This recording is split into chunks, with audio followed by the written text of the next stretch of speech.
Si tienen dudas, preguntas, solo me interrumpen, ¿ok?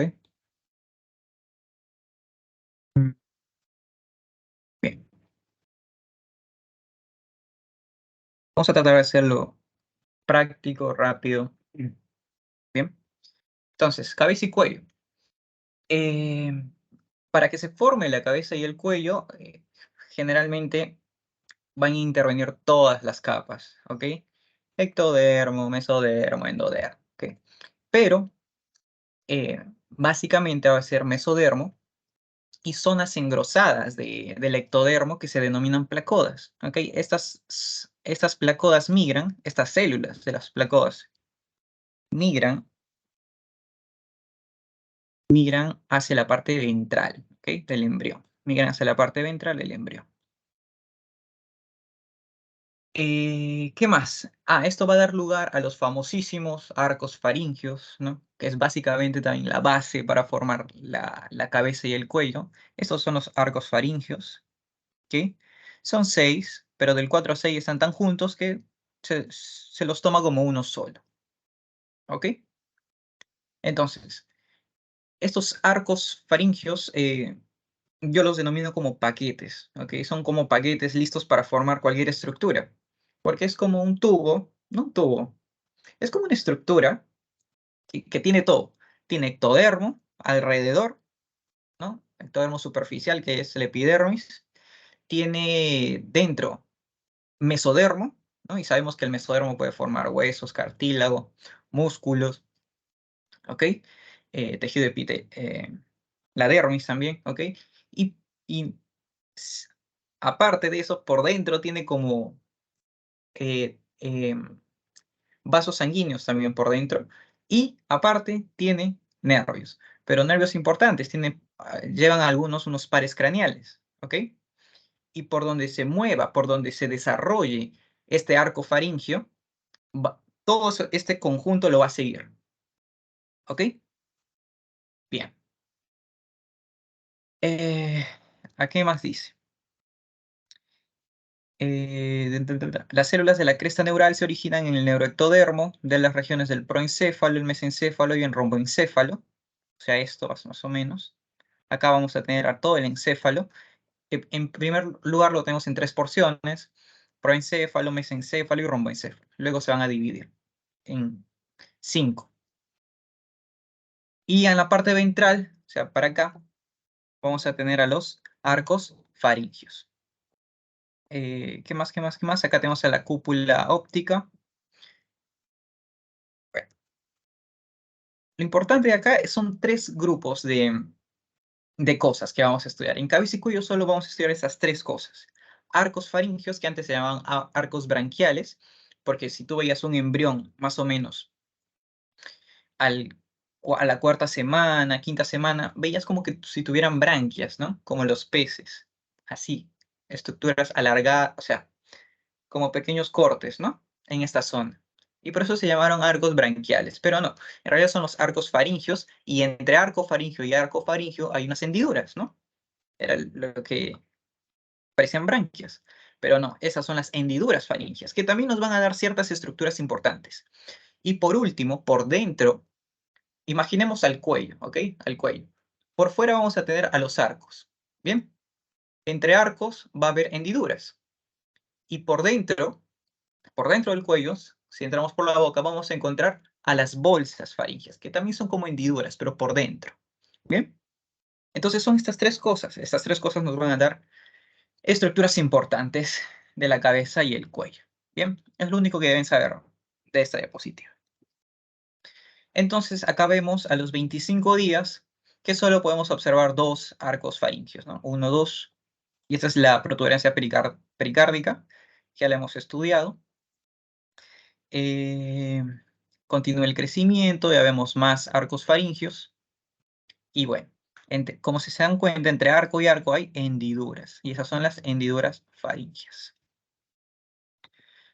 Bien, entonces, como les mencioné, son como paquetes súper cargados para formar cualquier estructura, porque fíjense, si hacemos un corte y vemos primero este arco faríngeo, el primero, vemos que por dentro tiene tejido mesenquimatoso, que es lo de marrón, lo de color marrón. ¿Y por dentro qué tiene? Tiene cartílago, tiene una arteria y tiene un nervio. ¿Ok? Entonces es un súper, no sé, me parece un súper paquete. ¿Y qué más? Por dentro, recuerdan que les mencioné a las bolsas faríngeas, es esta de acá. Entonces por fuera tenemos a las hendiduras faríngeas que están entre arcos faringeos y por dentro vamos a tener unas estructuras similares, como hendiduras también, pero estas se denominan bolsas faríngeas. ¿Y por qué están recubiertas esas bolsas faríngeas? Por endodermo. Lo de amarillo es endodermo y lo de azulito es ectodermo. ¿Bien? Listo. Pero nos vamos a centrar ahora en los arcos faringeos. El mesodermo inicial de los arcos origina la musculatura de la cara y del cuello, ¿no? O sea, lo marrón, que es el mesodermo. Los componentes musculares de cada arco tienen un par craneal propio. Eso es lo interesante que vamos a ver después. Cada arco faríngeo, 1, 2, 3 y del 4 al 6, por dentro lleva un nervio. Pero no es cualquier nervio, no es un nervio así, cualquiera, no. Es un par craneal. ¿Bien? Ya van a estudiar mejor ustedes los pares craneales cuando lleven neuroanatomía. Pero sabemos que tenemos 12 pares craneales. Y va a haber 4 pasando justamente por cada uno de estos arcos faríngeos. ¿Bien? Y a donde vaya el arco faríngeo, hacia donde crezca, hacia ese lugar también va a estar creciendo el nervio, el par craneal. ¿Bien? Acá dice, por donde quiera que migren las células musculares, llevan su componente nervioso con ella. Y también tiene un componente arterial propio. Entonces, para tener una imagen general de lo que es un arco faríngeo. Los arcos faringeos van a formar gran parte de las estructuras de la cara. El primer arco faríngeo me va a dar el maxilar inferior, ¿ok? El maxilar inferior. Y el resto de las estructuras va a venir de la protuberancia del encéfalo, ¿ok? Bien. Luego vamos a ver cómo se forma la cara, pero para que se vayan dando una idea, recuerdan al estomoideo, que era la membrana bucofaringea, ¿no? Que luego se va a deshacer, ¿no? Y esa va a ser la boca al final, ¿ok? Por donde va a ser la entrada al sistema digestivo primitivo. Luego vamos a ver cómo se forma la cara. Eso es lo que les mencionaba sobre los nervios, ¿ok? Los pares craneales. El primero que tenemos es el quinto par craneal, que es el trigémino, ¿ok? Trigémino se llama así porque tiene 3 ramas, ¿no? Una oftálmica, una maxilar superior y una maxilar inferior, que es la mandíbula, ¿no? Así, el trigémino. Y bueno, tiene un ganglio, ¿no? Muy, muy reconocido, que va a ser, ¿por dónde está? Por acá, ¿no? Más o menos por acá. Y de ese ganglio se desprenden las 3 ramas. Bien. Y fíjense, inerva al primer arco, ¿ok? Una de sus ramas. La rama mandibular va a inervar al primer arco. Luego vamos a tener al segundo arco inervado por el par craneal 7, que es el nervio facial. Luego vamos a tener al par craneal 9, que va a inervar al tercer arco, que es el par craneal, que es el glosofaringio. Y por último, vamos a tener al décimo, que es el nervio vago, ¿no? Que ya lo conocemos, ¿no? Cuando vimos sistema digestivo, sabemos que el nervio vago desciende, ¿no? Siguiendo al esófago, ¿ok?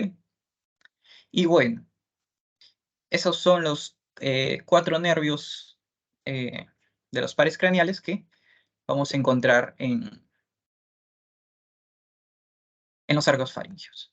Acá les puse el trigémino, ¿no? Para que lo ubiquen. No, el trigémino me fui más atrás por la oreja, ¿no? Es acá.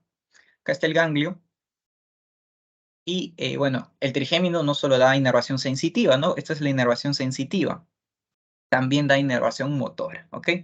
Pero acá nos está mostrando la inervación sensitiva. Como sabemos, el mandibular o el maxilar inferior es el que está dentro del primer arco faríngeo. Y bueno, lo importante de todo esto que hemos hablado, de todo esto que hemos explicado, era para que se den una idea más o menos de qué es un arco faríngeo, ¿ok? Cuál es su importancia, etcétera. Y la información que necesitan aprenderse está acá. Obviamente no se van a aprender todo, pero hay algunas cosas que sí deben tener interiorizadas. Por ejemplo, hablemos del primer arco faríngeo. Lo que deben saber es que qué nervio pasa por ese arco. Es el trigémino, ¿ok? Siendo un poquito precisos, podemos hablar de los maxilares superior e inferior, porque el oftálmico ya se va muy por arriba. Y dentro de los músculos que van a que este arco faríngeo va a formar, tenemos, por ejemplo, a todos los músculos de la masticación. No se los deben saber, solo deben saber que son los músculos de la masticación, por ejemplo, el temporal, el macetero, el pterygoideo lateral y medial. Luego vamos a tener a otros músculos como el miloioideo, el vientre anterior del digástrico, tensor del velo del paladar y tensor del tímpano. ¿Ok? Esto lo van a ver en anatomía 2, ¿no? que se centra acá en cabeza y cuello. Bien, pero algo interesante acá es que deben recordar que el primer arco faríngeo te va a dar el vientre anterior del digástrico, ¿ok? Porque el digástrico es un músculo peculiar que tiene dos porciones, ¿ok? Y se unen por un tendón, ¿no? Se unen por un tendón y tiene dos, es así, ¿no? El vientre anterior y el vientre posterior. Y lo interesante es que el vientre anterior viene del primer arco y el vientre posterior viene del segundo arco, ¿ok? Eso es lo interesante. Bien. Y respecto a huesos, ¿no? ¿Qué huesos van a formar? Eso sí deben saber que forma el maxilar superior. Es más, el primer arco se llama maxilar superior también, ¿ok? Esto sí deben recordar. ¿Qué más? Me va a dar parte del hueso temporal. ¿Qué más? ¿Qué más? ¿Qué más? Me va a dar también el maxilar inferior y me va a dar el martillo y yunque, dos de los huesecillos del oído medio, ¿ok? Porque tenemos tres huesecillos en el oído medio, martillo, yunque y estribo. El primer arco solo me va a dar martillo y yunque. Y bueno, nada más. Esas cositas deben recordar. Ahora, en el 2. El 2 está muy relacionado al hueso ioides, ¿ok? Ahora tengo demasiado reflujo. Ya. ¿Qué nervio pasa por el segundo arco faríngeo? El 7. Es el nervio facial. Eso sí deben recordar. Y me va a dar músculos para la expresión facial. Bueno, ahí están. Y el vientre posterior del digástrico. ¿Ok? Recuerden, el digástrico tiene dos porciones, una anterior y una posterior. El primer arco me da el anterior, el segundo arco me da el posterior. Esas diferencias tienen que interiorizarlas, ¿no? Porque es fácil se las preguntan. O para anatomía, ya. Y también me va a dar el estilo ioideo. El ioides es un hueso interesante porque no está articulado con ningún otro hueso. Es como si estuviera flotando el hueso ioides. ¿Ok? Literalmente, porque cuando nosotros vemos huesos, siempre están articulados con otro hueso. Siempre. En realidad, todos nuestros huesos están articulados con otros huesos, excepto el ioides, ¿no? El ioides es como que está flotando. Por acá. ¿Ok? Por acá está flotando. No está articulado con ningún otro hueso. Pero hay algunos músculos que llegan a este hueso, hay tendones también que llegan a este hueso, y uno de ellos es el estiloioideo, ¿ok? El estiloioideo. Y el nombre viene, pues, de las estructuras que une a la apófisis estiloides, de la apófisis estiloides hasta el hueso ioides. Acá traje mi cráneo, para que entiendan mejor. Esta es la apófisis estiloides, ¿ok? Esta de acá. Y bueno, de acá al hueso ioides que está ya por acá, por ahí va el músculo. Lo traje para entender algunas otras estructuras de la cara. Y en el esqueleto me va a dar el estribo, el huesecillo que me faltaba, el estribo, la apófisis estiloides lo que les acabo de mostrar, el asta menor y porción superior del hueso hioides. Ah, esto es algo tan interesante. El segundo arco faríngeo no me va a dar todo el hueso hioides, ¿no? Sería lindo, ¿no? Pero no me da todo el hueso hioides. Solo me va a dar la porción superior, ¿ok? Del hueso hioides. El resto del hueso hioides me lo va a dar el tercer arco. Aquí está. El asta mayor y porción inferior del hueso hioides. Y es lo único en realidad que me va a dar a nivel esquelético. Bien. Vamos al 3 rápido. Glosofaringio. Gloso de lengua. ¿Qué músculo del estilofaringio? No les van a preguntar eso. 4 y 6 se toma como uno solo. Es inervado por el nervio vago. ¿Qué músculos me va a dar? El cricotiroideo, el elevador del velo del paladar y cartílagos de la laringe, ¿no? Todos los cartílagos de la laringe, son un montón, son como 10 cartílagos que hay. Eso ya se lo aprende ya para neuroanatomía, creo. Para anatomía 2. No sé, o ya lo han visto. No creo. No. En el 2 se aprende eso de los cartílagos de la laringe. ¿Ok? Como el tiroides, cricoides, aritenoides, el corniculado cuneiforme. Varios. Pero no les van a preguntar eso. Bien. Entonces, vamos a ver todo lo de este cuadrado, todo este cuadro, vamos a verlo acá, ¿ok? Esto es a nivel del embrión, más o menos, los arcos, y lo extrapolamos ya a un adulto, digamos. ¿Qué era lo que formaba el cartílago de Meckel, ¿no? El primer arco faríngeo, el cartílago de Meckel. Y me daba mis dos huesecillos del oído medio, el martillo y el yunque, ¿ok? Y a nivel óseo de la cara, me va a dar el maxilar superior, el maxilar inferior y el hueso temporal, ¿ok? Pero no todo el hueso temporal. Entonces, sería que me va a dar el maxilar superior, todo esto, el maxilar inferior y parte del hueso temporal. ¿Qué más? Nada más. Eso es a nivel de huesos. El segundo arco, recordemos que me va a dar el resto de los huesecillos, el único que me falta es el estribo, me va a dar la apófisis estiloides, que está acá, la apófisis estiloides, el ligamento estiloideo, ¿no? Que se va a juntar con el hueso ioides.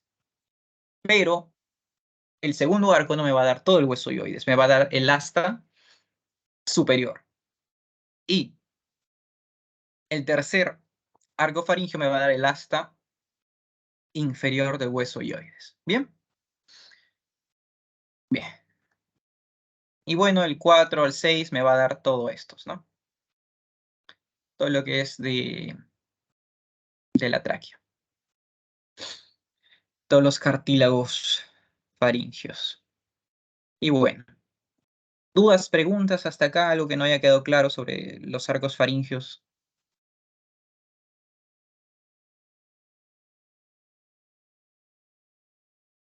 Entonces solo hay 6 arcos faringios. Sí, solo hay 6, pero del 4 al 6 lo tomamos como uno solo. Ujú. Del 4 al 6 lo tomamos como uno solo.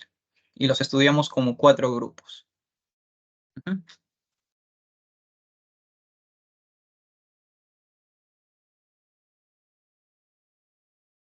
Bien. Ahora, vamos a ver a las bolsas faringias. Recuerden que las bolsas son lo que están por dentro. ¿Ok? Por dentro. Porque las hendiduras son estas de acá. Estas son las hendiduras. Lo que está entre arco y arco son hendiduras. Pero si nosotros entramos por la boca, por dentro, habría también como una especie de hendiduras, pero se denominan bolsas faringias y son revestidas por endodermo, a diferencia de las hendiduras que están revestidas por ectodermo. Bien, de las bolsas faringias hay 4 pares de bolsas. El quinto es rudimentario. Acá lo dice, el revestimiento endodérmico. ¿Ok? Endodérmico. Y me va a dar una serie de cosas importantes. Por ejemplo, la primera bolsa faríngea me va a dar la cavidad timpánica, que es el oído medio, y el conducto auditivo, la trompa de Eustaquio. Recordemos un poquito de anatomía. Esto lo vamos a ver también en la siguiente clase en órganos de los sentidos, pero vamos a hablar un poquito del oído. El oído tiene tres zonas. El oído externo, el oído medio y el oído interno. ¿Ok? Así lo vamos a representar. Oído externo, oído medio y oído interno. El externo es el conducto auditivo, pues es todo esto, ese huequito. ¿Ok? Es el conducto auditivo. El oído medio es como una cajita. En esta cajita están los huesecillos, el martillo, yunque, estribo, lo que hemos visto hace un rato. ¿Ok? Esa es una caja. Pero esa caja está revestida por un epitelio. Y el revestimiento de esta caja es endodermo. ¿Bien? Es endodermo.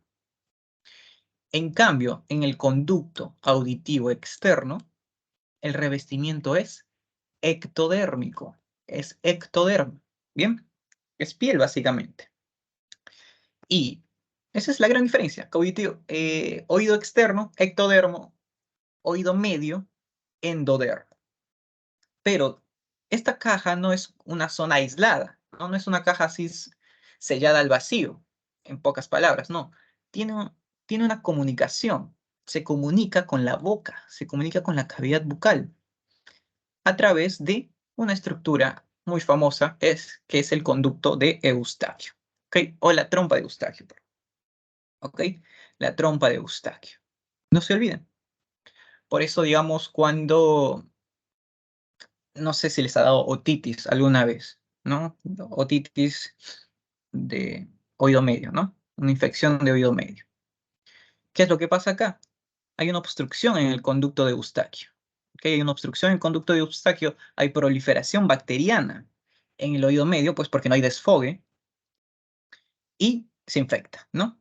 Entonces, no, el conducto auditivo medio no está aislado, ¿ok? Tiene comunicación con la cavidad bucal.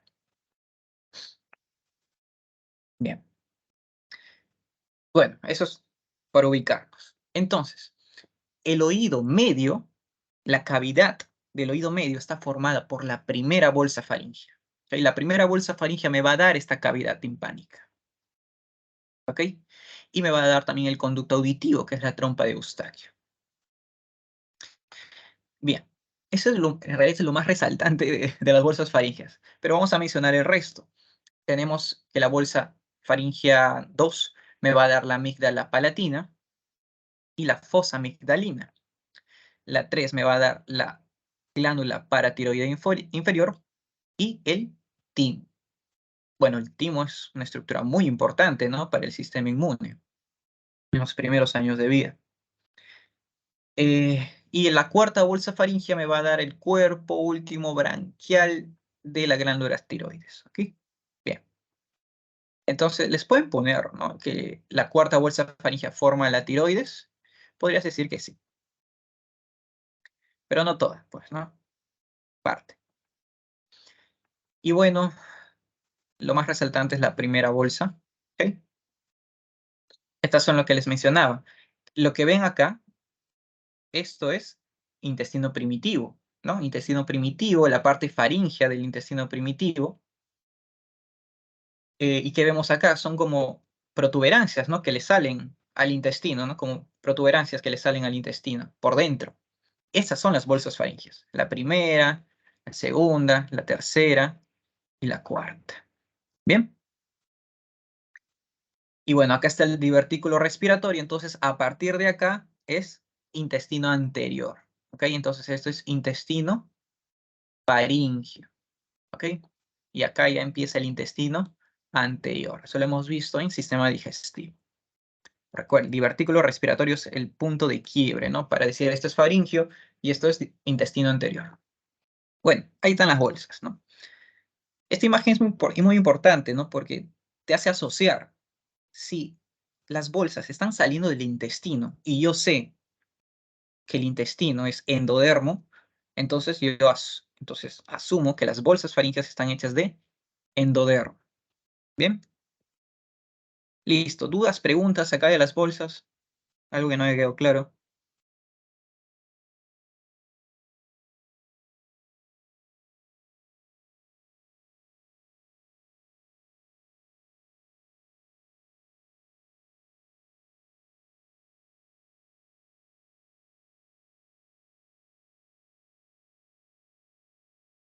Bien, vamos a ver ahora las últimas estructuras para pasar ya a ver algunas patologías. No, nos falta ver cómo se forma la cara. Bien, vamos a ir por último con las hendiduras. Recuerden que las hendiduras son los surcos que están entre arcos faringios. La parte dorsal de la primera hendidura penetra en el mesénquimo inferior y origina el conducto auditivo externo. Hay algo interesante con esto. No es correcto decir que la primera hendidura faríngea forma el conducto auditivo externo. No es correcto decir eso. Se puede decir que el conducto auditivo externo se forma de tejido de la primera hendidura faríngea. Así lo dice Lachman, ¿ok? Pero es muy fácil decir conducto auditivo externo, primera hendidura, y lo pone así acá en el cuadro, pero el Lachman también nos dice, acá está, vamos a ver, hendiduras. Se pensaba que el conducto auditivo externo se formaba a partir de la primera hendidura faríngea, pero esto se ha descartado y ahora se sabe que este conducto se desarrolla a partir de la invaginación del ectodermo superficial del primer arco faríngeo. ¿Ok? No es que de esta hendidura, a ver cómo lo explico, acá, no es correcto decir que de esta hendidura se va a formar el conducto auditivo externo. No. Del tejido de la hendidura se va a invaginar. El tejido se va a invaginar y va a formar el conducto auditivo externo. Una loquera, ¿no? Entonces quedémonos que la hendidura faríngea, la primera, forma el conducto auditivo externo. ¿Ok? Pero si nos queremos poner técnicos, no es así. ¿Ok? El tejido se va a invaginar y va a formar el conducto auditivo externo. Mucha confusión. El revestimiento epitelial del fondo del conducto participa en la formación del tímpano, ¿no? Porque el tímpano, cuando lo estudien, se van a dar cuenta que tiene tanto ectodermo como endodermo, ¿ok? Porque el tímpano es lo que va a separar el conducto auditivo externo con el oído medio, ¿ok? Bien. La proliferación activa de tejido mesenquimatoso del segundo arco hace que este tape, ¿no? Se solape con los otros arcos. Y por último, van a converger en el borde epicárdico en la parte inferior del cuello y la cintura segura de la tercera pierden contacto con el cerebro. Acá lo vamos a explicar con la imagen. Eh, el, el segundo arco va a crecer mucho, mucho. Y va a tapar el resto de arcos, si se dan cuenta, es como una lengüeta que lo tapa. ¿Ok? Y va a tapar de esta manera a la segunda hendidura, tercera hendidura, cuarta hendidura. O sea, las 4 hendiduras van a desaparecer gracias al segundo arco faríngeo que lo tapa. Bien, eso es lo que nos dice. ¿Qué más? Ah, va a quedar un rezago, ¿no? Un rezago, porque al final esto se va a cerrar. Esto se cierra y va a quedar un rezago que es el seno cervical. ¿Ok? Pero el seno cervical puede traer algunas patologías, como el quiste cervical. ¿Ok? Un quiste cervical es una mala... eh, ¿cómo lo puedo decir? Es un mal cierre, ¿no? De estas hendiduras que nos genera un quiste que lo vamos a poder ver en cualquier parte, ¿no? Del cuello. Puede estar acá, acá, acá. La característica es que va a estar por delante del esternocleidomastoideo. El esternocleidomastoideo pasa por acá, más o menos. Apófisis. ¿Ok? No, por acá. Mentira. Por acá pasa el esternocleidomastoideo. Entonces, por delante del esternocleidomastoideo, por ahí se debe ubicar el quiste cervical. ¿Ok? Va a ser bastante notorio cuando lo vean. O si no, a la palpación también. A la palpación lo puedes sentir. O si es grande, lo vas a ver, ¿no? Puede estar acá, acá o acá. Cualquier lado. Bien. Eh, y bueno, eso. ¿Dudas, preguntas de las hendiduras? Bueno, de la hendidura, lo más importante que era el primera, ¿no? La primera hendidura faríngea. Bien. Ahora, vamos a ver cómo se forma la lengua. La lengua es algo compleja, ¿no? tiene varias zonas. Se va a formar de varias protuberancias, digamos. Del primer par me va a dar las dos protuberancias laterales. Acá está una, acá está otra. Y me va a dar la protuberancia impar o tubérculo impar, porque solo me da una. ¿Okay? Eso es de la primera bolsa, perdón, del primer arco faríngeo. El resto de arcos me va a dar la eminencia hipobranquial y la protuberancia epiglótica, que por su nombre me va a dar la epiglotis, ¿no? Va a formar la epiglotis. Y bueno, estas estructuras van a crecer, se van a desarrollar. Las protuberancias linguales laterales me van a dar casi todo el cuerpo de la lengua. La parte del tercer arco, si se dan cuenta, la parte amarilla, me va a dar la base de la lengua, porque esto es la base de la lengua, la raíz, perdón, la raíz. Y bueno, el cuarto arco va a dar la epiglotis, ¿no? La epiglotis. Y por abajo ya se va a formar lo que es la laringe. Bien, eso es sobre la lengua. Y gran cosa no podemos hablar de la lengua, la verdad. Cuando veamos órganos de los sentidos, vamos a ver un poquito su inervación. Pero de ahí, nada más. Algo importante que yo quise agregar, yo lo agregué, no está en la clase, es de la glándula tiroides, para que ya se den una idea de cómo se forma la glándula tiroides, ¿no? Porque al final en la vida de médico van a ver mucho la tiroides. Entonces, ¿cómo se forma? ¿Ok? Recuerden que el endodermo del intestino faringio, ¿no? De esa parte del intestino faringio, va a salir eh, una pequeña protuberancia que va a estar adherida con la glándula tiroides primitiva. Y es esto, ¿ok? Es esto. ¿Ok? Y esto es, ¿cómo se llama este? ¿Cómo se llama? Conducto tirogloso, creo que sí. ¿Cómo se llama? Conducto tirogloso, sí. Esto es el conducto tirogloso. Va a estar básicamente uniendo lo que va a ser la boca o la faringe con la tiroides. Pero a medida que el embrión se desarrolla, crece, la tiroides va a quedar adherida, ¿no? Va a quedar en un solo punto, va a ir bajando, ¿ok? Se va a tener que ubicar en esta zona. Pero eso es todo el trayecto que hace, ¿ok? Junto con el conducto tirogloso. El conducto tirogloso debe desaparecer, ¿ok? Es lo normal, que desaparezca. Si no desaparece, trae problemas. Me puede traer ectopías de la glándula tiroides. La glándula tiroides puede estar en cualquier parte de ese recorrido. Puede estar sublingualmente, puede estar debajo del hueso ioides, o sea, en lugares que no debería estar. Y esto genera que la tiroides no se desarrolle correctamente. Y eso nos da hipotiroidismo, ¿ok? El famoso hipotiroidismo congénito, ¿bien? Algunas veces, cuando te llega un hipotiroideo congénito, ¿no? Un lactante, vas a encontrar una masa acá, una masa. Y esa masa es la tiroides, ¿ok? Está ahí, detrás de la lengua. Bien. Entonces, para que vayan sabiendo ya, ¿no? Pero no está en su clase, no se preocupen. Ahora, la cara. La cara, al final de la cuarta semana empiezan a aparecer las prominencias faciales, lo que hemos visto al inicio, ¿no? Esas cosas que hemos visto de la cara. Esto, no, esto no es. Esto. Estas son las prominencias faciales. Tenemos la prominencia frontonasal, que es una sola.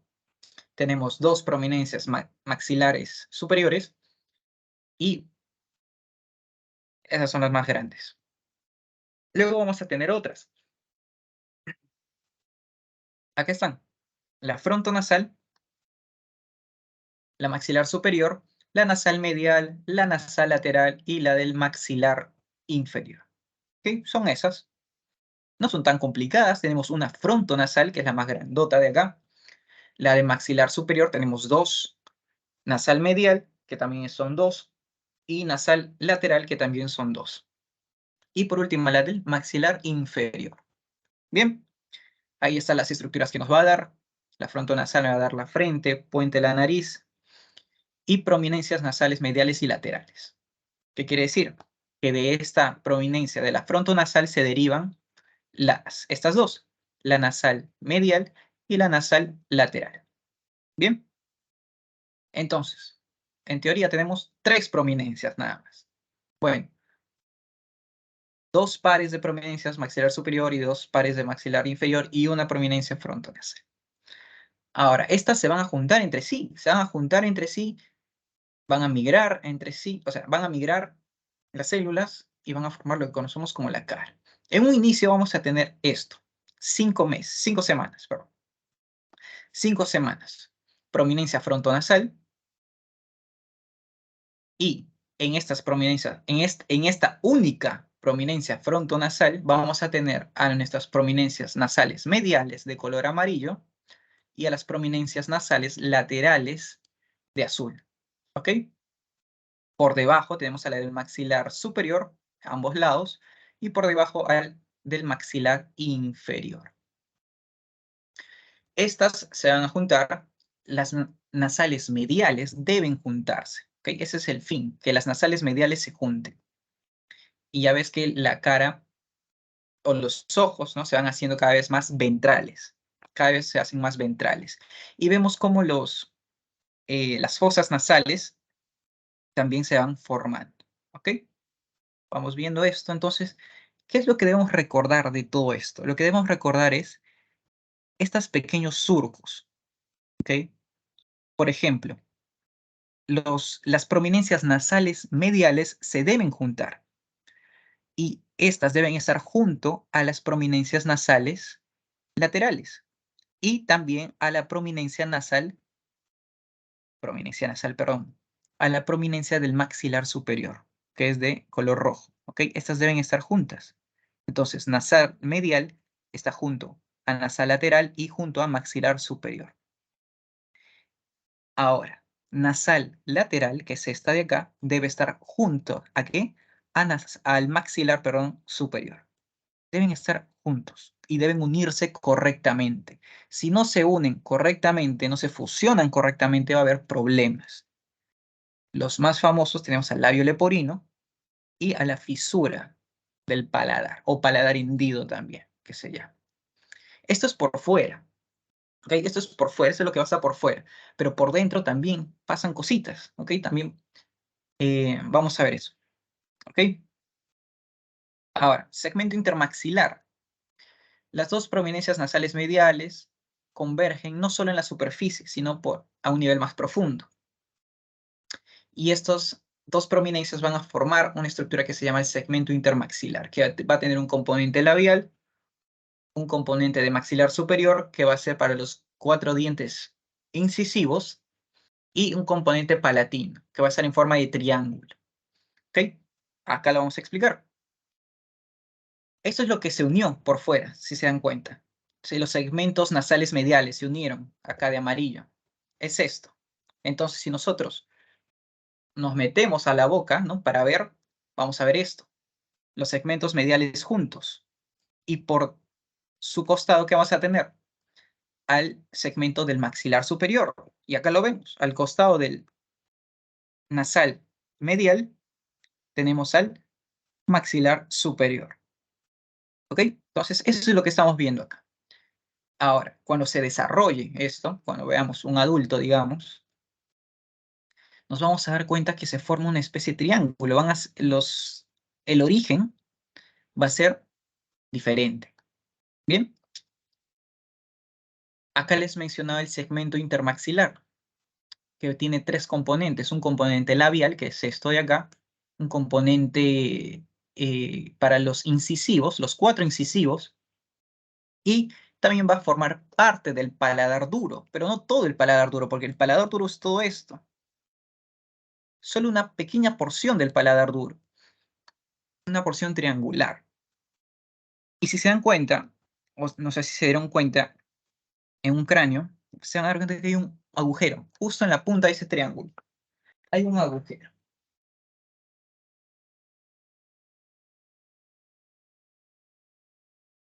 Bueno, mi cráneo está muy, muy feo. Pero acá hay un agujero, ¿ok? Este agujero, por ahí pasan nervios y pasan arterias, ¿ok? Eso es lo interesante, nada más. El paladar secundario es el resto del paladar, obviamente. Este es el paladar primario, y el resto es el paladar secundario, ¿no? Que me va a dar el resto del paladar duro y el resto del paladar blando. Aunque el paladar primario deriva del segmento intermaxilar, la parte principal del paladar definitivo está formado por dos protuberancias en forma de crestas que vienen de los maxilares superiores. Como les dije, lo de rojo es el maxilar superior y estos van a formar el resto del paladar, ¿ok? El resto del paladar. ¿Y cómo se forman? Se forman como dos puentes. Yo lo veo como dos puentes que primero están así, echados. Dos partes de un puente que están echados. Y mientras se va desarrollando la cavidad bucal, la cavidad nasal, estos puentes van a subir y van a formar el techo del paladar. ¿Ok? Y eso va a separar la cavidad bucal de la cavidad nasal. ¿Ok? Esto de acá lo que vemos es el paladar duro, que va a tener hueso. Pero no es que se forme de la nada. Primero son como dos puentes agachados que van a ir subiendo y van a formar el techo. Van a formar esto de acá, separando así la cavidad nasal de la cavidad bucal, que en un principio están unidas. ¿Ok? Esto aparece a la sexta semana del desarrollo. Y están dirigidas oblicuamente, no hacia abajo, cada uno al lado de la lengua. Y durante la semana 7 ascienden. Y acá lo vemos. Están así, echaditas. Esta cresta palatina es el maxilar superior. ¿Ok? Es tejido del maxilar superior. Están al lado de la lengua. Y vemos que hay una comunicación con la cavidad nasal. Fíjate, acá están los cornetes. ¿Ok? Acá está el tabique nasal. Y está junto con la lengua, ¿no? Es una misma cavidad. Y bueno, estas crestas van a subir séptima semana, fíjate, suben y deben fusionarse, ¿ok? Al fusionarse, forman el paladar duro y separan las dos cavidades. Y finalmente tenemos al agujero incisivo, es lo que les mencionaba. Por el agujero incisivo salen arterias y un par de y un nervio, creo, para inervar toda esa zona, ¿ok? E irrigar también. Y bueno, así es como se forma el tabique nasal. ¿Qué más? ¿Para qué les puse esto? Eh, bueno, para mencionarles cómo se formaba la cavidad, las cavidades, ¿no? En un principio todo era una sola estructura y empieza a aparecer la prominencia nasal medial, ¿ok? La prominencia nasal medial, que arriba va a tener a lo que va a ser la cavidad nasal y por debajo tiene la cavidad bucal. Y acá tenemos a la lengua, ¿no? La lengua desde etapas tempranas del desarrollo ya está ahí, está presente. Y ahí se queda. Bueno, se va desarrollando hay una separación de la membrana buconasal. En un inicio sí hay una separación, si se dan cuenta, pero esa membrana desaparece. Desaparece esta membrana.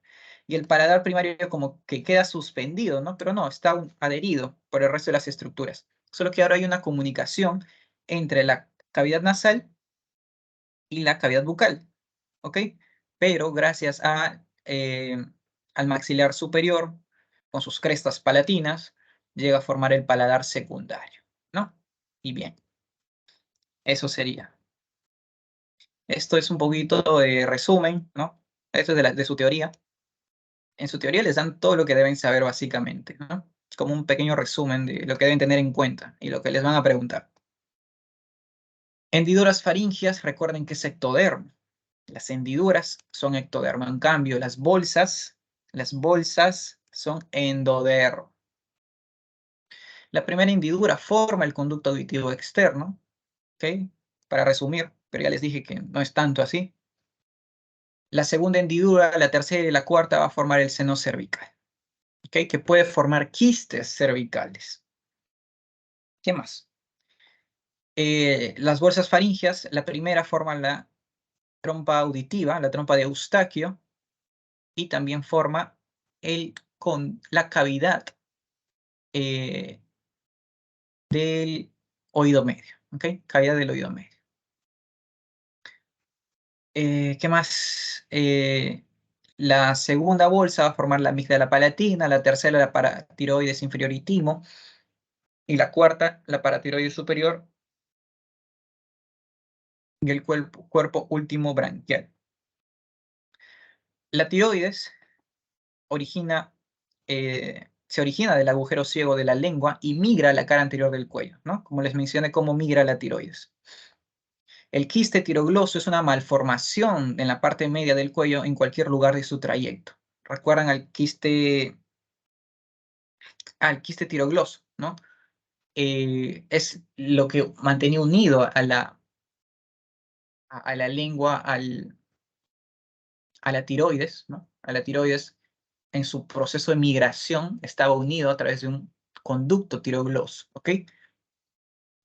Y un mal descenso de la tiroides podría formar un quiste, ¿no? De ese conducto. Ese conducto les dije que debe desaparecer, pero si no desaparece correctamente va a formar un quiste. Y bueno, vamos a ver ahora un par de patologías, que es el labio leporino y la hendidura facial oblicua también. El labio leporino es una falta de unión del proceso nasal medial y maxilar y es más frecuente en varones. En cambio, el paladar hendido es más frecuente en mujeres. La hendidura facial oblicua, a eso lo vamos a ver después también, un ejemplo. Acá está la fisura del paladar, es la falta de unión de las crestas palatinas, lo que va a formar el paladar duro, y es más frecuente en mujeres. Va a haber alteraciones en la formación de la cara, en la estructura del neurocráneo, porque cuando vimos sistema osteomuscular, les mencioné que el cráneo está compuesto por dos grandes grupos, por un neurocráneo y por un viscerocráneo, ¿no? La parte visceral es lo que va a formar la cara, que el neurocráneo es lo que forma la bóveda, ¿no? Básicamente se divide así. Los huesos de la cara tienen un origen y los huesos de la bóveda van a tener otro origen y otro tipo de osificación. Bien, esto generalmente es por osificación membranosa, ¿no?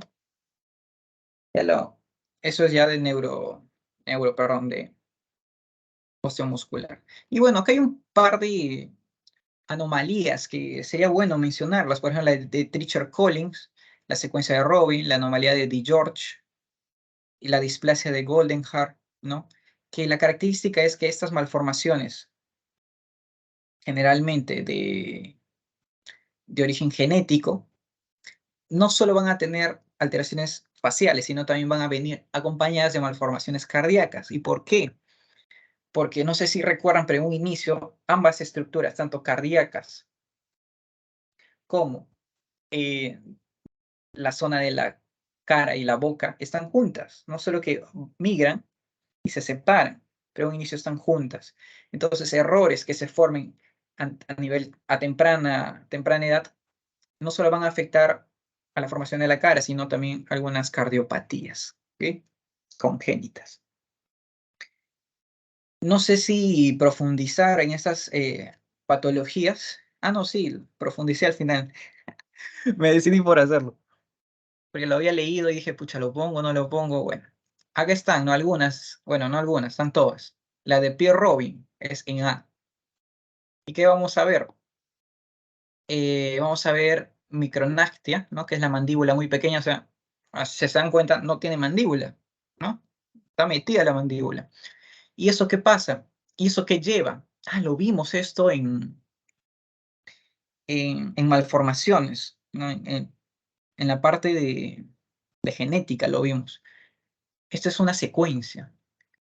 Que haya micronactia, o sea, mandíbula pequeña, ¿qué condiciona? Que la lengua se va a ir para atrás y también para arriba, ¿no? Entonces, si la mandíbula no se desarrolla correctamente, no se va a formar el paladar duro, lo que les mencioné. ¿Por qué? Porque la lengua va a estar presionando va a estar para arriba y no va a permitir que las crestas palatinas se cierren, ¿ok? Porque está ahí todo presionado, porque la lengua, si no tiene espacio, ¿por dónde se va? Se va para atrás y para arriba, ¿no? Por donde hay espacio. Entonces eso va a generar paladar hendido, ¿no? Que las fisuras palatinas no se cierren. ¿Qué más? Va a condicionar al nacimiento ya asfixia. ¿Por qué? Porque la lengua va a estar hacia la faringe, va a estar tapando la vía aérea, ¿ok? Entonces al nacimiento ya va a haber asfixia. Y bueno, muchas otras cosas, ¿no? En esa secuencia. En B y C es ejemplos de síndrome por delección del cromosoma 22, brazo Q, región 1, banda 1, subbanda 2, ¿no? Por ejemplo, el síndrome de DiGeorge. Boca pequeña, micronactia también, puente nasal prominente, miren, puente nasal, pabellones auriculares con rotación posterior, y bueno, en C es lo mismo. En D vamos a tener la microsomía hemifacial, es el síndrome de Goldenhar, donde vemos el pabellón auricular anómalo, ¿ok? Con apéndices periauriculares y mentón pequeño. Miren el mentón, súper pequeñito. Y miren esta oreja. Esta oreja no está bien formada. Esto es una oreja bien formada. Esta no, ¿ok? Y muy importante para evaluar el desarrollo o la edad gestacional de un recién nacido es ver la oreja, ¿ok? Que esté bien hecha. Con el Capur, ¿no? El test de Capur, se llama. Bien, ese era un paréntesis. Pero creo que sí viene alguna pregunta de eso, ¿no? Ahí mencionando. Fisuras faciales. Lo más resaltante tenemos el labio leporino y la fisura palatina. Labio leporino lo conocemos, ¿no? Es el defecto de las prominencias nasales, ¿no? Las prominencias nasales no se unieron correctamente. El labio leporino es un defecto entre la prominencia nasal y el maxilar superior, ¿no? No se unió correctamente esta zona. Prominencia nasal medial y maxilar superior. Acá lo vemos. El labio leporino, ¿dónde lo vamos a ver? Acá.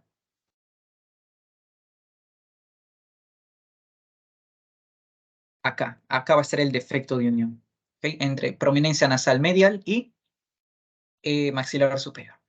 Bien.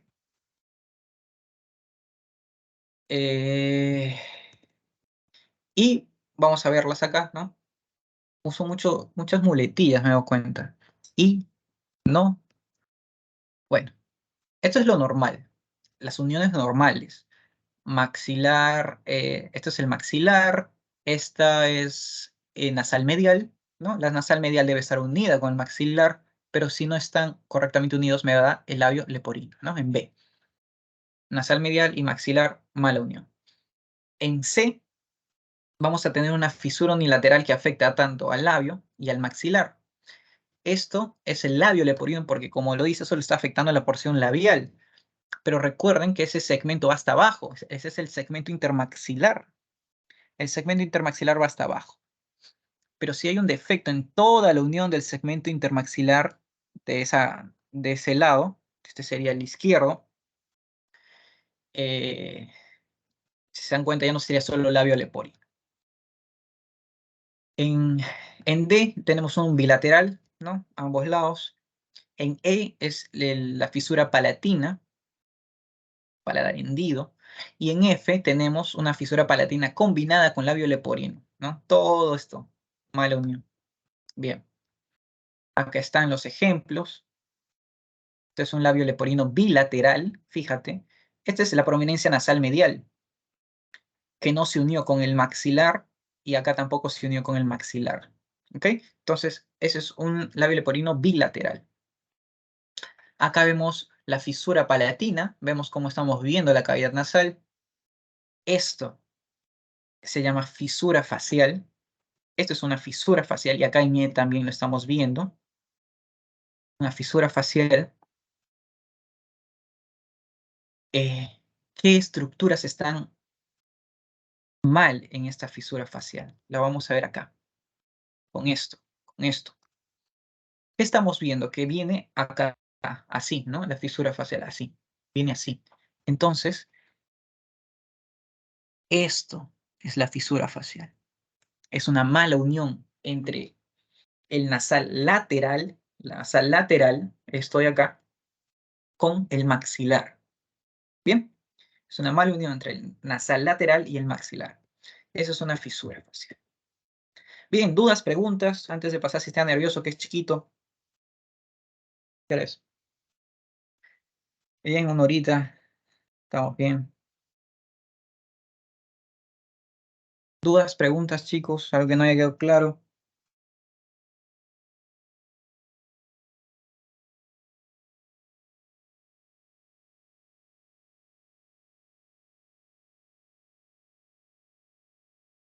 Hacemos un descanso, ¿les parece? 5 minutos y continuamos con sistema nervioso, ¿ok? 5 minutitos.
Bien, chicos, vamos a seguir eh,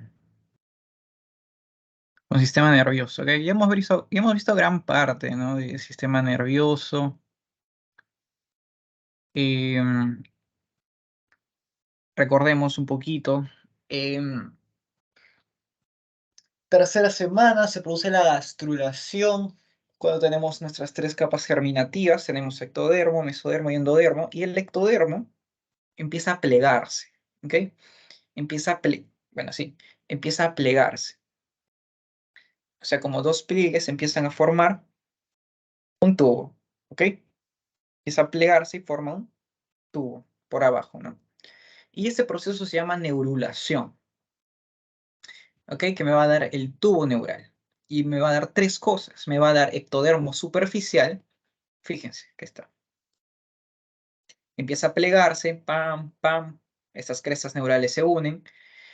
Y me da tres cosas al final. Me va a dar ectodermo superficial que va a formar la epidermis. Me va a dar cresta neural que va a dar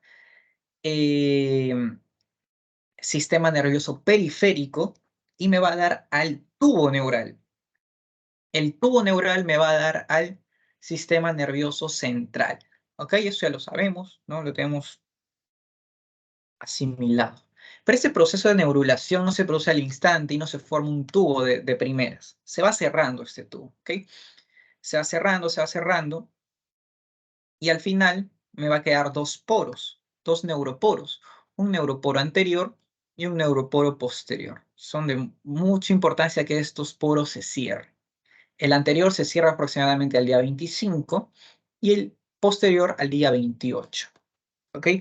Que haya errores en este cierre nos conlleva a patologías muy graves, ¿no? Por ejemplo, en el neuroporo anterior me puede dar anencefalia, que es lo más grave.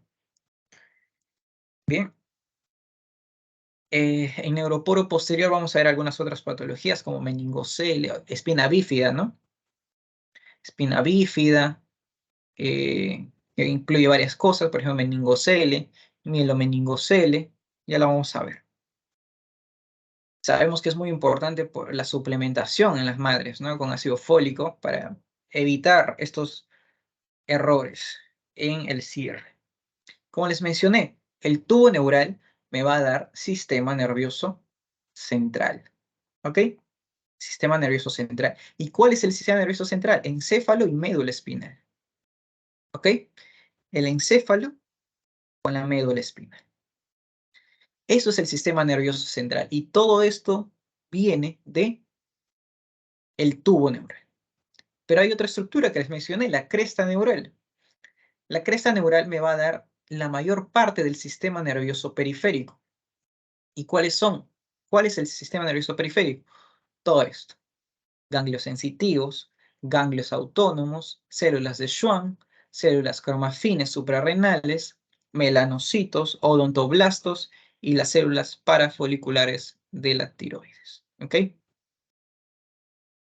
No se olviden, tienen que recordar esto. Ganglios sensitivos, ganglios autónomos, células de Schwann. ¿Ok? Eh, el tubo neural, el tubo neural me va a dar al sistema nervioso central, incluye el encéfalo y la médula. En un inicio forma tres vesículas. A la tercera semana, a la tercera semana hay tres vesículas: proencéfalo, mesencéfalo y romboencéfalo. A la quinta, cinco, vamos a tener cinco vesículas, ¿no? Está fácil. 3 semanas, tres vesículas. Quinta semana, cinco vesículas. Fácil para recordar. ¿Y cuáles son estas? Bueno, el proencéfalo se divide en dos, ¿ok? Forma dos estructuras, que es el el telencéfalo y el diencéfalo, ¿ok? Proencéfalo se divide en telencéfalo y en diencéfalo. El mesencéfalo se queda igual, no pasa nada ahí, se queda igualito. El romboencéfalo se divide en metencéfalo y en mielencéfalo, ¿ok? Listo. Eso sí hay que aprender, no hay de otra, ¿no? Y bueno, ¿qué cosas me va a dar qué cosas? Ya que está. El telencéfalo me va a dar los hemisferios cerebrales, ¿no? Las dos masas cerebrales que tenemos acá. ¿Ok? Los dos hemisferios. El diencéfalo me va a dar los núcleos basales, la vesícula óptica, el tálamo, el hipotálamo y la hipófisis. ¿Ok? Todo eso me va a dar el diencéfalo. El mesencéfalo me va a dar el origen de los nervios raquídeos, ¿ok? De los pares craneales. El metaencéfalo me va a dar el cerebelo. Esto sí, fácil que les pregunten, ¿no? ¿De cuál vesícula encefálica se forma el cerebelo? El metaencéfalo. O el hipotálamo del diencéfalo. El mielencéfalo me va a dar el bulbo raquídeo y la médula espinal. ¿Ok? O sea, el final ya de todo. El bulbo raquídeo y la médula espinal. Bien, se va para abajo. Bien, eso es lo que debemos saber. Acá tenemos a la quinta semana, ¿no? Quinta semana. ¿Qué vemos? Vemos al diencéfalo, es el diencéfalo, y acá tenemos al telencéfalo. Esto sería lo que era antes el proencéfalo, ¿no? Solo que ahora son dos cosas. Telencéfalo que va a dar los hemisferios cerebrales, con sus ventrículos, claro. El diencéfalo me va a dar tálamo, hipotálamo, hipófisis y vesícula óptica. Y luego vamos a tener al mesencéfalo. Mesencéfalo se queda igual. Que me va a dar, acá va a estar el acueducto de Silvio. Y también va a estar en contacto con el istmo romboencefálico. ¿Okay? El istmo romboencefálico separa el mesencéfalo del metaencéfalo. Trabalenguas todo, ¿no? Y bueno, por último también tenemos el pliegue pontino que está acá. Esto de acá, que va a separar el metaencéfalo con el mielencéfalo. ¿Ok? Dudo que les pregunten todo eso, pero acá está para que sepan. ¿Ok? Lo básico sí es esto, chicos. Esto sí lo deben saber. ¿Qué cosas forman qué cosas? ¿Ok? Es complicado, pero lo que les recomiendo es ubicarse, ¿no? Imaginar la estructura ya desarrollada, ¿no? Eso es lo que les recomiendo, imaginarse la estructura ya desarrollada. Por ejemplo, fácil está esto, lo del telencéfalo. ¿Por qué? Porque solo tienes que pensar en las dos masas cerebrales, tanto lado derecho como izquierdo, ¿no? Son dos masas cerebrales. El diencéfalo, eso sí hay que aprendérselo, tálamo, hipotálamo, hipófisis, ¿ok? Tálamo, hipotálamo, hipófisis. El mesencéfalo, nervios raquídeos. ¿Okay? En el mesencéfalo, acuérdense de los pares craneales. ¿Okay? El metencéfalo, otra cosa que sí o sí deben saber, que forma cerebelo. Y el mielencéfalo, acuérdense de la médula. ¿Ok? Médula espinal. ¿Y qué está pegado a la médula espinal? El bulbo raquídeo. ¿Bien? Ok. La cavidad del romboencéfalo corresponde al cuarto ventrículo. ¿Ok? El romboencéfalo es el cuarto ventrículo. ¿Dónde está el romboencéfalo? A partir de acá. Este es el romboencéfalo. La del diencéfalo corresponde al tercer ventrículo. Esta de acá. Y las de los dos hemisferios cerebrales a los ventrículos laterales, ¿no? En total tenemos 4 ventrículos. ¿Y qué son ventrículos? Imaginen a los ventrículos como espacios en el cerebro no ocupados. ¿Ok? Yo los imagino así. Espacios en la masa encefálica que no está ocupada. Y son como pocitos, ¿no? ¿Y de qué va a estar lleno? Pues de líquido cefalorraquídeo, el único líquido que hay ahí en el cerebro. Entonces va a haber dos en los hemisferios, uno en el diencéfalo y otro en la parte del romboencéfalo. Va a haber espacios, ¿no? Llenos de líquido. Bueno, esos son los ventrículos, ¿no? Porque a mí me confundía mucho los ventrículos, lo recuerdo bien. No sabía ni qué eran los ventrículos. Me lo aprendía, pero no sabía ni qué era. Pero si lees más y tratas de asociar, ¿no? Imaginar cómo es, Te das cuenta que son espacios llenos de líquido cefalorraquídeo. ¿Okay? El lumen del mesencéfalo conecta al tercer y cuarto ventrículo. Este lumen se estrecha a gran medida y se conoce entonces como el acueducto de Silvio. Los ventrículos están comunicados entre sí, eso deben saber. El acueducto de Silvio va a conectar al tercer y a los cuartos ventrículos, ¿ok? Al tercer y al cuarto ventrículo.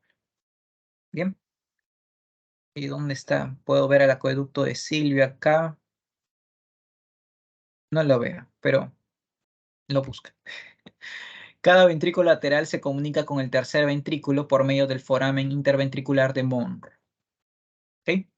Entonces, tercer y cuarto ventrículo comunicados por el acueducto de Silvio, y entre los ventrículos laterales, ¿no? Que están acá, en el romboencéfalo, no, en los hemisferios, perdón, en los hemisferios, se comunican a través del foramen interventricular de Monro. ¿Ok? Esto tampoco está en su clase, chicos, pero por si acaso. Por si acaso, porque lo preguntan, pues por eso lo puse porque lo vi en una pregunta de examen. Bien. Ahora, ¿cómo se forman las células eh, neuronales? ¿Ok? La célula por excelencia del sistema nervioso es la neurona, ¿no? ¿Cómo se forman? Todos se basan en una misma célula. Células neuroepiteliales, ¿ok? Estas se van a diferenciar en dos tipos, en neuroblastos y en glioblastos. ¿Ok? Los primeros en desarrollarse, las primeras células en desarrollarse son los neuroblastos. Empiezan a hacerse células alargadas, bipolares. Un polo empieza a desarrollar dendritas, ¿ok? Entonces ya se le empieza a llamar célula multipolar, ¿ok? O neurona multipolar. Luego esa ya se convierte en una célula adulta y es pasada a llamarse neurona, ¿ok? Una vez que estos neuroblastos ya pierden su capacidad para dividirse, una vez que se forma ya la neurona, cuando ya está así ya grande, pierde su capacidad para dividirse, ¿ok? Por eso es que dicen que las neuronas no se replican, ese tejido no se repara, y eso es cierto, pues porque una vez que ya formamos neuronas en el proceso embriológico, nos quedamos con las que tenemos. Con las que nacemos, esas tenemos, ¿ok? Por eso se dice que ya no se dividen más. Bien, una vez que ya tenemos neuronas adultas, llega el turno de los glioblastos. Acá los glioblastos empiezan a crecer, a diferenciarse y forman dos tipos, ¿ok? De células de sostén, de nutrición, los astrocitos.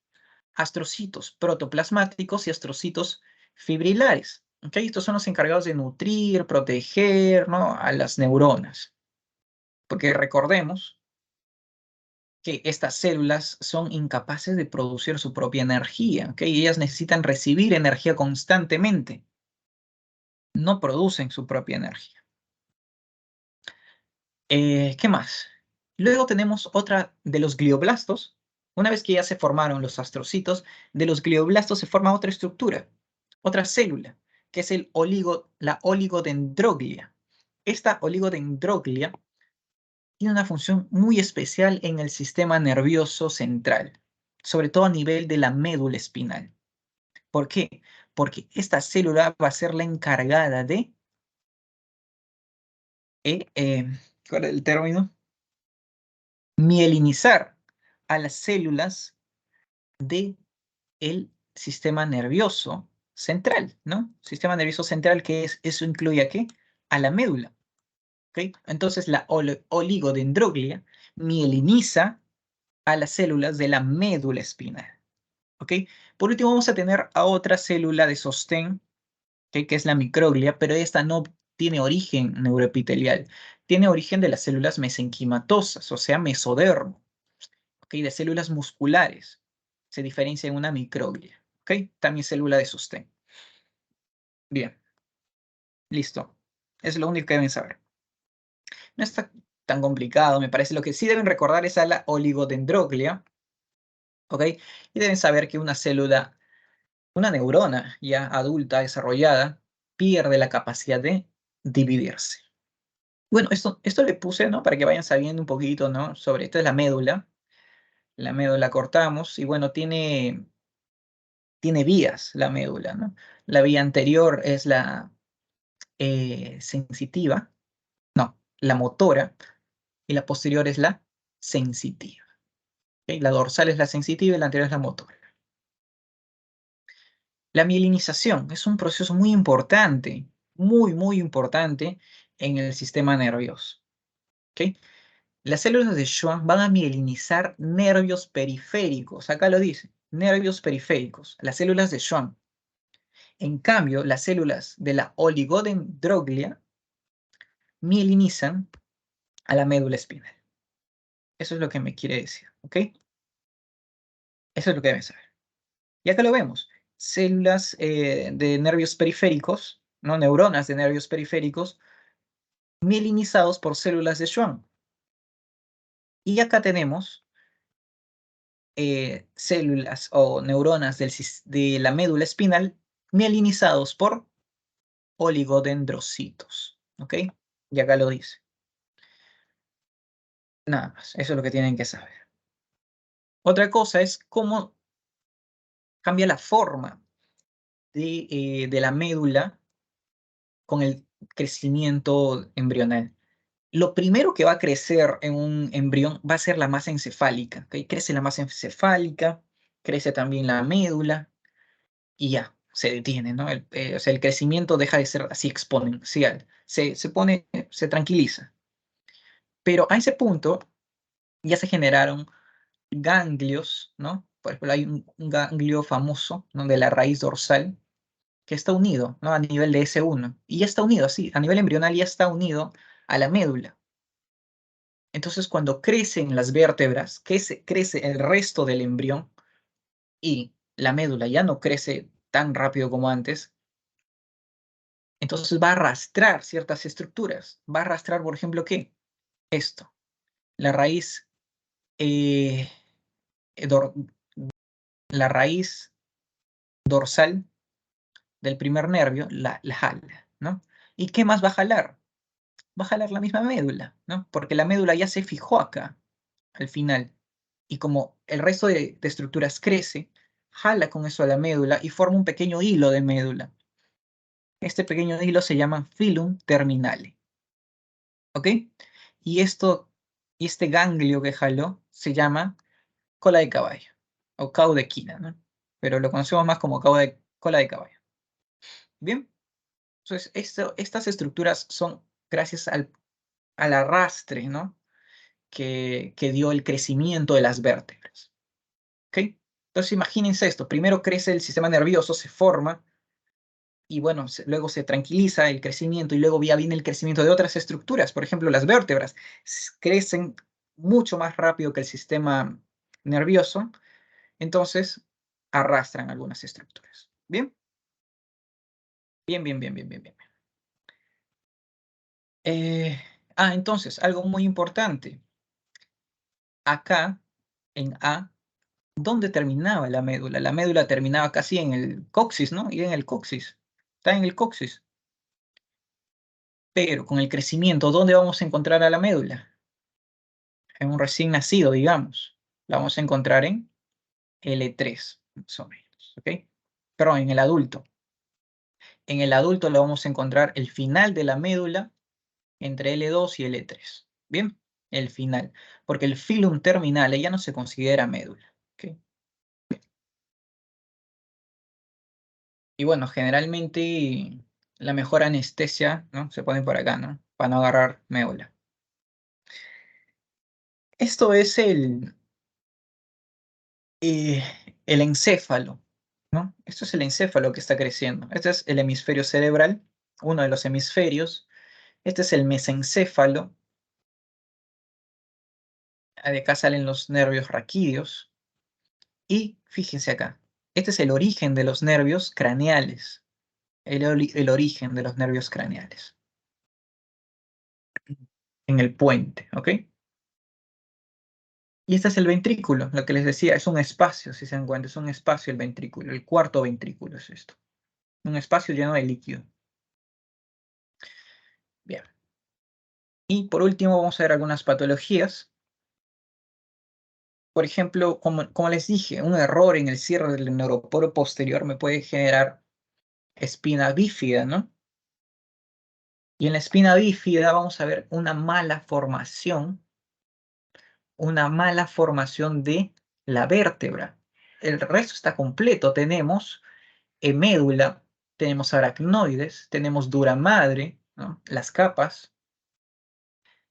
Pero ¿qué nos falta? Nos falta la cubierta de la vértebra. Está así, al aire. Tocas, si tú tocas acá, vas a tocar médula. No tocas la vértebra, tocas médula. Y generalmente está marcado por pelo, ¿no? Vemos un crecimiento de pelo en esa zona, sobre todo a nivel sacro, ¿ok? Luego tenemos el meningocele, que es lo mismo, solo que acá la dura madre no está completa. No hay dura madre, y al no haber dura madre, el aracnoide se hernia, ¿no? Se hernia hacia el exterior, ¿ok? Nos falta acá entonces vértebra y nos falta dura madre. En mielomeningocele sale, si te das cuenta, sale la médula de la cavidad vertebral, ¿no? Sale de la cavidad vertebral y bueno, es mucho, bueno, estas dos son peligrosas, ¿no? Cualquier lesión en esta zona te da un contacto directo con el espacio intramedular y es propenso a muchas infecciones. Y por último tenemos la raquisquisis. La raquisquisis es que no se formó nada, la médula no se diferenció, simplemente tenemos tejido neural, ¿ok? Normalmente esto se debería formar tubo neural, debería diferenciarse, formar médula, pero no pasó nada de eso, simplemente se quedó así, como tejido neural. Bien, y por último acá tenemos algunos defectos a nivel del cráneo. Estos ya defectos a nivel del neuroporo anterior. Vamos a tener, por ejemplo, meningocele. En la meningocele se hernia, ¿qué cosa? No hay dura madre, fíjense. Ah, es lo mismo que acá, ¿no? Solo que esto es a nivel del neuroporo posterior y esto es a nivel del neuroporo anterior. En meningocele no hay dura madre, entonces se hernia tejido de aracnoides y esto es líquido cefalorraquídeo. ¿Ok? Mentira, no es líquido cefalorraquídeo, es líquido que está en el espacio subaracnoideo. Bien. Luego tenemos meningoencefalocele, donde se hernia, acá lo dice en el nombre, ¿no? Encéfalo. Se hernia un poquito de encéfalo. ¿Ok? Y por último tenemos meningohidroencefalocele, donde se hernia no solo la meninges, que es la aracnoides, también se hernia cerebro y se hernia líquido cefalorraquídeo. ¿Ok? Esa es la diferencia. Entonces, meningocele, ¿qué se hernia? La meninges. En este caso sería la aracnoides, una de las capas de la meninges. Acá que se hernia meninges y encéfalo. Y acá que se hernia meninges, encéfalo y líquido cefalorraquídeo. ¿Bien? Bien, eso es hernia. Vamos a hacer algunas preguntas que no les puse de sistema nervioso. No, mentira. Unas preguntas de cara. La hendidura facial oblicua se debe a una falla de, ¿recuerdan a la hendidura facial? Okay, la hendidura facial era un error de la unión entre nasal lateral y maxilar, ¿ok? Nasal medial con prominencia maxilar, esto es labio leporino, ¿no? Esto que me está escribiendo es labio leporino. Las prominencias nasales laterales no tienen nada que ver, porque en realidad las nasales laterales nunca se van a juntar, porque en medio, ¿qué tienen? A la nasal medial, ¿ok? Las nasales laterales nunca se unen. La prominencia nasal lateral y la prominencia maxilar, sí, eso está bien. La prominencia nasales mediales, no. Y las prominencias maxilares, no. Esto sería paladar hendido. La capa germinativa que interviene en el desarrollo del oído medio es endodermo, ¿no? Es endodermo. Y si les ponen la capa germinativa que interviene en el oído externo, la respuesta sería ectodermo, ¿no? Oído externo, ectodermo. Oído medio, endodermo. Bien, listo. Quiste cervical se origina a partir de un rezago embrionario de... El quiste cervical es un mal cierre del seno cervical, ¿no? El seno cervical eran las hendiduras faringias tapadas por el arco faríngeo 2, ¿no? Que los tapaba. ¿Y cuáles eran? La segunda, la tercera y la cuarta. Estas fueron tapadas. Bien, hendiduras, ¿ok? Hendiduras. Puedo descartar bolsas, puedo descartar arcos, ¿ok? Bien, esas son un par de preguntas que les quería mostrar. Eso sería todo, chicos. Si tienen alguna duda, pregunta, me lo hacen saber, ¿ok? Y si no, eso sería todo. Espero que hayan entendido. Más importante. Y ya la siguiente semana es la última clase de órganos de los sentidos, ¿ok?